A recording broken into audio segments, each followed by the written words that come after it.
ఈ వీడియోలో మనము భారతదేశంలో స్వదేశీ ఎలిమెంటరీ విద్యా విధానం చారిత్రాత్మక దృష్టి elementary education in India historical perspective అనేటువంటి అంశాన్ని నేర్చుకోబోతున్నాము. భారత ఉపఖండంలో విద్యా ప్రాధాన్యత ఎంతగానో ఉంది. సనాతన కాలం నుంచి అంటే చారిత్రక యుగం ఆరంభం నుంచి అంతకు పూర్వం వేదాలు, ఉపనిషత్తులు, స్మృతులు మొదలగు వాటి ఆధారంగా విద్యా విధానం అమలులో ఉండేది. ప్రాచీన విద్యా విధానం, బోధన విద్యా విధానాలు చాలా వరకు సాంప్రదాయక పద్ధతుల్లోనే కొనసాగాయి. ముఖ్యంగా బ్రాహ్మణ, క్షత్రియ, వైశ్య, శూద్ర అనే చతుర్వర్ణాలుగా విభజింపబడినారు. భారత ఇతిహాసాల్లో గురు శుశ్రూషాలు చేస్తూ ఆశ్రమ విధానంలో విద్యను అభ్యసించే వారిని మనకు తెలుస్తుంది. విద్యాబోధనకు ఒక నియమిత కాలం, అలాగే నియమిత అంశాలు బోధించాలనే అంశాలకు ప్రాధాన్యత ఇవ్వకుండా అవసరం, అవకాశం, సందర్భానుసారంగా బోధించబడేవి. వార్షిక పరీక్షలు అనే భావన కాకుండా ధర్మసూత్రాలు, సత్యం, న్యాయం, సామాజిక ప్రాతిపదికన వ్యక్తి అభిరుచిని బట్టి ఆయా రంగాల్లో వారికి తర్ఫీదు ఇచ్చేవారని మనకు తెలుస్తుంది. అంతిమంగా పరీక్షలు నిర్వహణ, పోటీలు, ప్రతిభా పాటవముల ప్రదర్శన, యోధులకు సన్మానం మొదలైనవి జరపబడినట్లు తెలుస్తుంది. అనంతర కాలంలో మత ఛాందస భావాలతో కూడిన విద్యా విధానం కొనసాగినట్లు తెలుస్తుంది. మత బోధనలు, ధర్మ ప్రవచనాలు, గణితం, తర్కశాస్త్రం, న్యాయశాస్త్రంలో వృత్తి విద్యలు, శ్రమకు ప్రాధాన్యత ఇవ్వబడింది. అనంతర కాలంలో హిందూ మతంలో భేదభావాలు, శైవ, వైష్ణవ, చార్వక, వీరవైష్ణవ, వీరశైవ ప్రాబల్యాలు విద్యా విధానంలో కొంత సంస్కరణలు తెచ్చినప్పటికీ సామాజిక కట్టుబాట్లు, నియమ నిబంధనలు, విలువల ఆచరణ తగ్గి మతబోధకులు, గురువుల ఆలోచనల్లో వికృత ఆలోచనలు చోటు చేసుకోవడం జరిగింది. జైన, బౌద్ధ మతాల ఆవిర్భావం అనంతరం విద్యా విధానంలో చాలా మార్పులు చోటు చేసుకున్నాయి. బౌద్ధంలో మహాయాన, హీనయాన, జైన మతంలో శ్వేతంబరులు, దిగంబరులు అనే వర్గ పోరాటాలు కొనసాగాయి. అయినప్పటికీ ప్రజల్లో విద్య పట్ల మంచి శ్రద్ధ ఏర్పడింది. వాటికి అనుగుణంగా ఆనాటి ఆంగ్లేయులు వారి ఆలోచనల వల్ల మన విద్యా వ్యవస్థలో పెను మార్పులు చోటు చేసుకున్నాయి. వర్తంలో నలంద, తక్షశీల, కాశీ, అయోధ్య వంటి ప్రదేశాల్లో విద్యాపీఠాలు, విశ్వవిద్యాలయాలు ప్రారంభించబడినాయి. బౌద్ధ మత ప్రాబల్యం కలిగిన రాచరిక స్థానాల్లో విద్యాపరమైన మేధోమథనం, ధర్మ సమ్మేళనాలు జరిగినాయి. సామాన్య మానవునికి చదువుకునే అవకాశం లేనప్పటికీ కనీసం ప్రవచనాలు వినే అవకాశం, తద్వారా వివేచన పరిధి పెరిగి తామెందుకు చదువుకోరాదు అనే భావనకు నాంది పలికింది. భారత భూభాగంపై అలెగ్జాండర్ దండయాత్ర మొదలు అనేక ప్రాచీన, పాశ్చాత్య దేశాలు అధికార పీఠాన్ని ఏర్పరచాలనే దృక్పథం, అలాగే తురస్కుల, అరబ్బుల ఆగమనం ఆరంభమైనది. వర్తక వ్యాపారం, విదేశీయానం అనే నెపంతో వచ్చి ఇక్కడ హిందువుల అనైక్యతను అవకాశంగా తీసుకొని సామ్రాజ్యవాదానికి తెరతీశాయి. ఇస్లామిక్ విధానాలు, మత ఛాందస భావనలు, అరబ్బీ, పారశిక భాషలను అభివృద్ధి పరచాలనుకున్నారు. మత సంస్థలు, మక్తలు ఏర్పాటు చేశారు. అయినప్పటికీ స్త్రీ విద్యకు ప్రాధాన్యత ఇవ్వలేదు. స్త్రీకి కుటుంబ పోషణ, గృహ నిర్వహణ వరకే విద్యా అవకాశాలు కలిగించబడినాయి. పశ్చిమ దేశాలు, ఐరోపా వాసులు మన దేశంపై దృష్టి సారించారు. నావికాయానం, విజ్ఞాన వికాసం, నూతన అంశాల అన్వేషణల ఫలితంగా యూరోపియన్ల రాక ఆరంభమైంది. అప్పటికి హిందూ మతం వివిధ మతాల చీలికల రూపంలో ఉంది. ముస్లిం అనైక్యత వల్ల యూరోపియన్లకు మార్గం సుగమమైంది. ఇలా వారి కాలంలో పారిశ్రామిక విప్లవ ఫలితంగా కలోనియలిజం, సామ్రాజ్యవాదం పెల్లుబీకింది. వర్తక వాణిజ్యాల్లో పోటీతత్వం మరింత పెంచింది. అయినప్పటికీ సనాతన విద్య వైదిక కాలం నాటి విద్యలో భాగంగా ప్రధానంగా సంస్కృతం బోధించబడినది. ఇది కేవలం ఉన్నత వర్గాల వారికి మాత్రమే అందుబాటులో ఉంది. ప్రాచీన కాలపు విద్య. ప్రాచీన కాలపు విద్య ముఖ్యంగా హారప్ప నాగరికత, మొహంజోదారో నాగరికత కాలంలో నాటి ప్రజల ఆరాధ్య దైవం పశుపతి. ఆటవిక జీవితం గడిపే వ్యక్తులను పశు విధానం నుంచి మేలైన మెరుగైన జీవిత విధానానికి తీసుకువెళ్ళాలనే భావన ఆనాడు కూడా వచ్చింది. మంచి జీవన విధానానికి విద్య ఎంతగానో ఉపకరిస్తుందని భావించారు. అందుకే ఆ కాలంలో ప్రణాళికబద్ధమైన నగర జీవనం, వాస్తు విధానం, శిల్ప భవన నిర్మాణం మనకు కళ్లకు కట్టినట్టుగా కనబడుతుంది. ఆనాటి విద్యా విధానాన్ని గమనిస్తే దాదాపు అన్ని వర్గాలకు విద్యను అందించినట్లుగా తెలుస్తున్నది. మంచి విద్య ద్వారా మోక్షం లేదా ఉజ్వలమైన జీవితం లభిస్తుందని భావించారు. కానీ ఇదే సమయంలో వర్ణాశ్రమ ధర్మాలకు బదులుగా వర్ణ వ్యవస్థ అంటే నిమ్న వర్ణాలు, అగ్రవర్ణాలు కుల వ్యవస్థకు దారితీసింది. హిందూ సమాజం బ్రాహ్మణ, క్షత్రియ, వైశ్య, శూద్రులుగా వర్గీకరణ జరిగింది.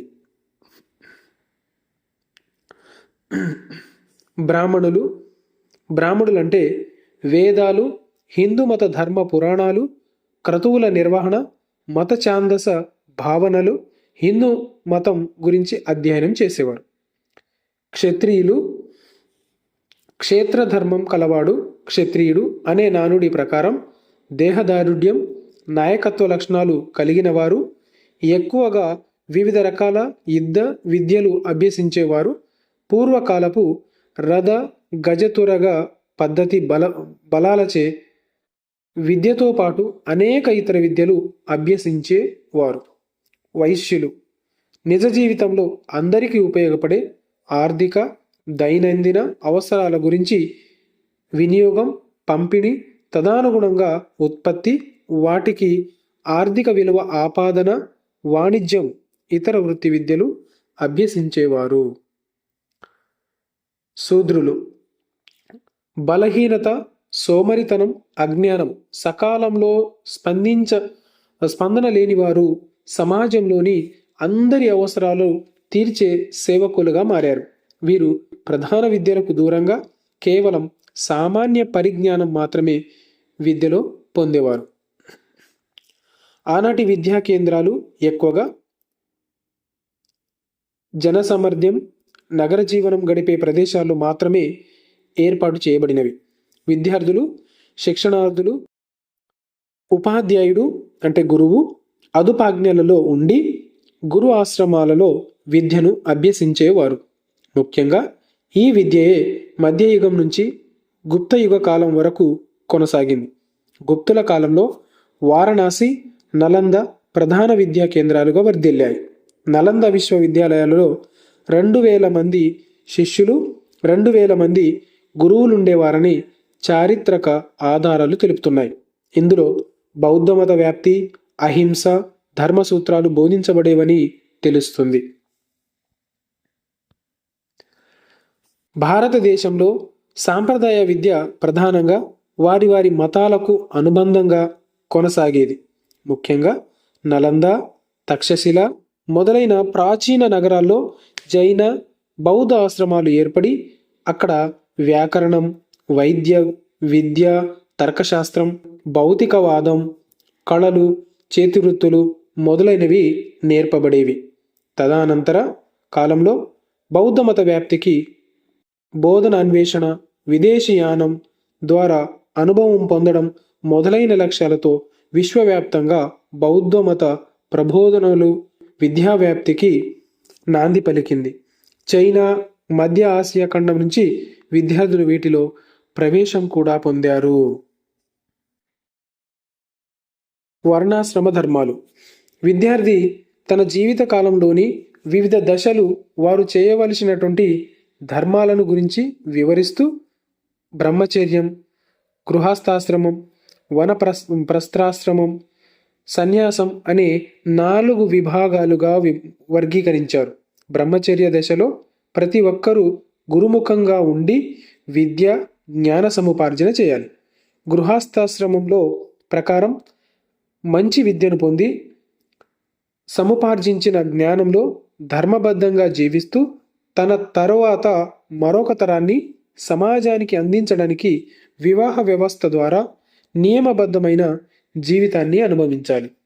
ఇతరులకు కష్టం కలిగించని రీతిలో ఆనందంగా గడపాలి. వనప్రస్థాశ్రమం. గృహాశ్రమ ధర్మం అనంతరం ప్రాపంచిక భోగాలకు దూరంగా ఉండి మంచి ప్రశాంతమైన జీవనం గడపడానికి ప్రశాంత వాతావరణంలో గృహస్థాశ్రమ ధర్మం, సామాజిక సేవ కార్యక్రమాల్లో భాగస్వాములు కావాలి. సన్యాసం, బ్రహ్మచర్యం, గృహస్థాశ్రమ దశ, వనప్రస్థ దశల అనంతరం తన జీవిత సార్థకతకు మోక్షమే ప్రధాన కాల ప్రమాణం. కాబట్టి ప్రతి ఒక్కరూ కుటుంబ భవబంధాలను విడనాడి మోక్ష సాధనకై ధర్మ ప్రచారం కావించాలి. అరణ్యాలు, ఆశ్రమాల్లో ఆదర్శ జీవితం కొనసాగించాలి. గురుకులాల్లో చేరే విద్యార్థులకు ప్రవేశం కల్పిస్తూ ఉన్నత వర్గాల పిల్లలకు కౌమార దశలో ఉపనయనం చేసేవారు. ఉప అనగా సమీపాని, నయనం అనగా నేత్రం లేదా జ్ఞానం అంటే జ్ఞాన సముపార్జనకై సమీపాన ఉండడం అంటే జ్ఞాన అభ్యాసనకు విద్యా ప్రారంభంగా చెప్పవచ్చు. సాధారణంగా ఈ కార్యక్రమం బ్రాహ్మణులకు మాత్రమే నిర్వహించేవారు. వారిని ద్విజులు అనేవారు. ద్విజులు అనగా మొదటి జన్మ ప్రకారం శరీర ఆకృతి పొందడం. ద్విజన్మ అనగా రెండవసారి జన్మించడం అంటే ఉపనయనం ద్వారా జ్ఞానం పొందడాన్ని మరో జన్మగా చెప్పబడింది. ఆనాటి విద్యా కేంద్రాలు ఆరామాలు, విహారాలు, విద్యా విజ్ఞాన కేంద్రాలుగా అభివర్ణించబడినాయి. అవే నలంద, తక్షశిల, విక్రమశిల, ఉద్గంతపుర మొదలైనవి. జ్ఞాన సముపార్జన కావించి బౌద్ధమత వ్యాప్తికి కృషి చేసి పేరిణి కాగా అన్నవి. దక్షిణ భారతంలోని కంచిలో ప్రముఖ విద్యాపీఠం వెలిసింది. బ్రాహ్మణ వైదిక విద్య, హిందూ సాంప్రదాయ విద్యలు నేర్పబడేవి. వేదాలు, వేదాంగాలు, తత్వశాస్త్రం, వ్యాకరణం, భాష, తర్కం, క్షత్రియోచిత విద్యలు, యుద్ధతంత్రం, చదవడం, రాయడం, అంకగణితం బోధించబడేవి. స్త్రీలు కూడా వేదాలు అధ్యయనం చేసేవారు. కానీ తర్వాత కాలంలో స్త్రీలు గృహాలకే పరిమితమయ్యారు. ప్రాథమిక స్థాయి విద్యను పొందిన వారిలో కొందరే ఉన్నత స్థాయి విద్యను అభ్యసించడానికి వీలు కలిగేది.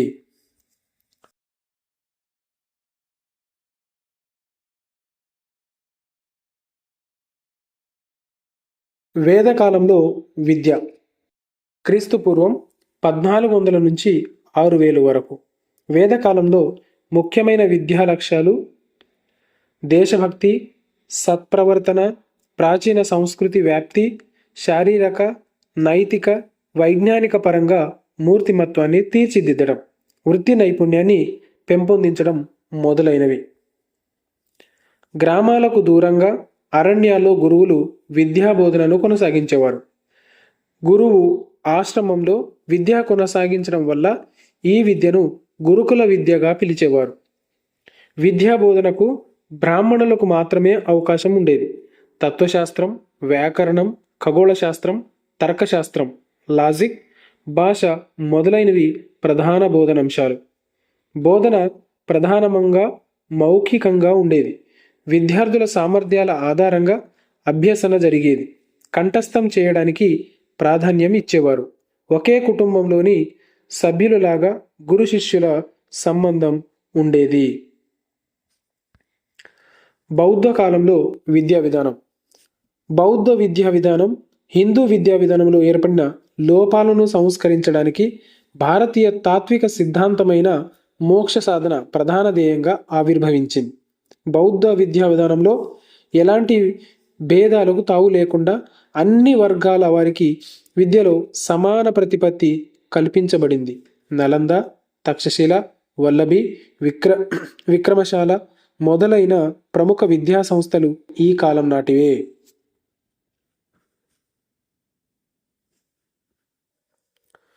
వేద విద్యా పద్ధతిలాగా ఈ విధానంలో కూడా విద్యార్థి దశ పబ్బజ్ అనే ప్రాథమిక విద్యాభ్యాస కార్యక్రమంతో 8 సంవత్సరాల వయస్సులో ప్రారంభమవుతుంది. గురువు విద్యార్థి చేత ఈ క్రింది 3 మాటలు అనిపించేవారు: బుద్ధం శరణం గచ్చామి, ధర్మం శరణం గచ్చామి, సంఘం శరణం గచ్చామి. ఈ మాటలు వల్లించిన తర్వాతనే విద్యార్థి సంఘంలో ప్రవేశించడానికి అర్హత సంపాదించేవాడు. విహారాలు, మఠాలు బౌద్ధ కాలం నాటి విద్యా కేంద్రాలు. ఉపాధ్యాయుడు కావడానికి 10 సంవత్సరాల పాటు సన్యాసిగా ఉండి బోధనా వృత్తిలో ప్రావీణ్యతను సంపాదించాలి. ఉపాధ్యాయుడికి విద్యార్థికి మధ్య తండ్రి కొడుకులకు మధ్య ఉండే సంబంధం ఉండేది. విజ్ఞాన సంబంధమైన ఆధ్యాత్మిక సంబంధమైన జ్ఞానాన్ని అందజేయడం ఉపాధ్యాయుడి యొక్క బాధ్యత. నూలు తీయడం, వడకడం, గణన, దుస్తుల తయారీ, చిత్రకళ, ఆయుర్వేదం, శిల్పకళ మొదలైన వృత్తి సంబంధమైన పాఠ్యాంశాలలో ఉండేవి. ప్రధానమైన బోధనా పద్ధతి ఉపన్యాస పద్ధతి, చర్చా పద్ధతి కూడా అమల్లో ఉండేది. అవివాహిత బాలికలకు విద్య, ధర్మనీతిని బోధించేవారు. ఇస్లాం విద్య. ఇస్లాం మతం విద్యకు అత్యంత ప్రాధాన్యమిచ్చింది. బిస్మిల్లా అనే ఉత్సవంతో ముస్లిం బాలుడి విద్యాభ్యాసం ప్రారంభమవుతుంది.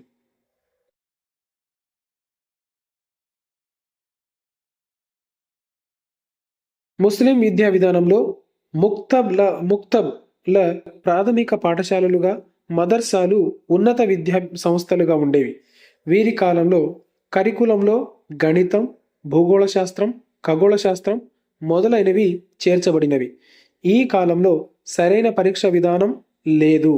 స్త్రీ విద్యకు ఎక్కువ ప్రాధాన్యం ఇవ్వలేదు. ఉపన్యాస, చర్చా పద్ధతులు బోధనా పద్ధతులుగా ఉపయోగించేవారు. విద్య మతపరంగా ఉండడం చేత అది హిందువులను ఎక్కువగా ఆకర్షించలేదు.